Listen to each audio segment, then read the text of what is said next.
Bonjour et bienvenue sur ma chaîne YouTube. C'est vraiment ici que je partage mon expertise sur le logiciel AutoCAD. C'est ici que tu vas découvrir carrément une alliée pour ta production de plans sur ce logiciel que j'affectionne et dont je suis donc passionnée. Sans plus tarder, je t'invite évidemment à aller visiter ma page web au stéphanie-cadessert.com. En fait, tu vas y découvrir autant dans ma boutique que sur mon site directement des articles de blog qui vont permettre de t'aider sur toutes sortes de manières. Je t'invite vraiment à aller visiter ça. Sur ma boutique, tu vas avoir mon école en ligne pour aller t'inscrire à des formations directes, dont ma petite dernière que j'ai envoyée, les commandes express. Je l'ai réduite d'ailleurs, je l'ai remise à 49 pour pouvoir faire bénéficier davantage les AutoCADiens de mon entourage. Tu as également ma boutique en ligne, la section outils à télécharger, beaucoup d'outils gratuits et quelques-uns qui sont vraiment des checklists qui peuvent t'aider et ils sont à faible coût. Donc, je t'invite vraiment à aller visiter tout ça, t'informer et voilà, aller trouver des informations. Je vais mettre le lien juste ici en dessous. De quoi on va parler aujourd'hui? On va vraiment parler de la variable de système Selection Cycling. Cycling.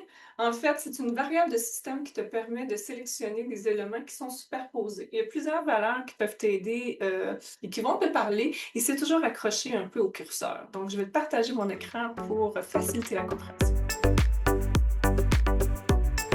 Alors, on se retrouve dans mon gabarit, tout simplement. J'ai juste pris une section de mon gabarit qui est la coupe où est-ce que je sais qu'il y a plusieurs éléments qui sont superposés.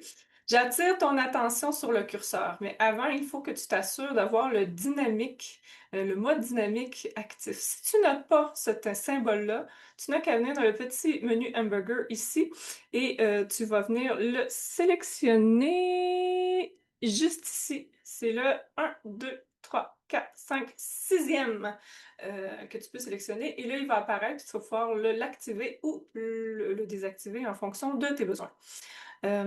J'attire vraiment ton attention quand que je me déplace sur un élément. Tu vois que l'élément devient en bleu.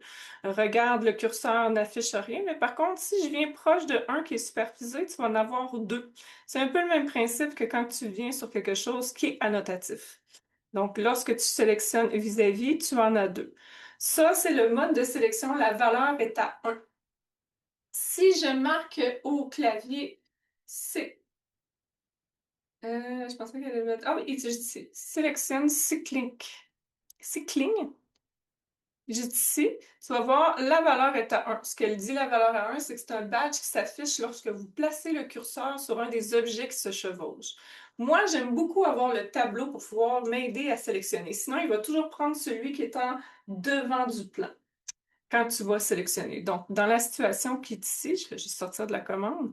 Si je viens ici, il va sélectionner le plus gros parce que c'est lui qui est en avant-plan. Donc, si je reviens sur sélection cycling, j'ai tombé de la misère avec le nom de ce mot-là, la prononciation du mot, je veux dire, et que je le mets à 2. Là, vous allez voir qu'il va y avoir une petite différence. Si j'arrive vis-à-vis ici et que je veux sélectionner un des deux, tu vas voir qu'il va me l'offrir la possibilité de sélectionner. Et dès que je vais sur un vis-à-vis un des éléments, il va me le mettre en surbrillance bleue pour m'assurer que j'ai vraiment bien choisi la bonne sélection. Évidemment, ça fonctionne dans n'importe quelle situation. Si je viens ici proche d'une coupe de mur, Dieu seul sait qu'une coupe de mur a beaucoup de superpositions. Donc, si je viens ici, vous voyez, j'ai un hatch, une polyligne, un bloc référence. Puis, à chaque chose que je mets vis-à-vis, il va me faire une présélection pour assurer que je sélectionne la bonne chose.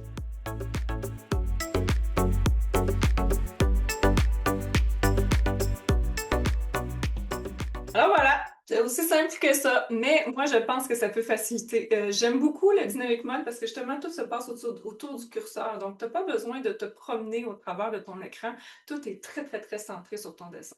Donc moins de baladage de souris à faire dans cette situation-là.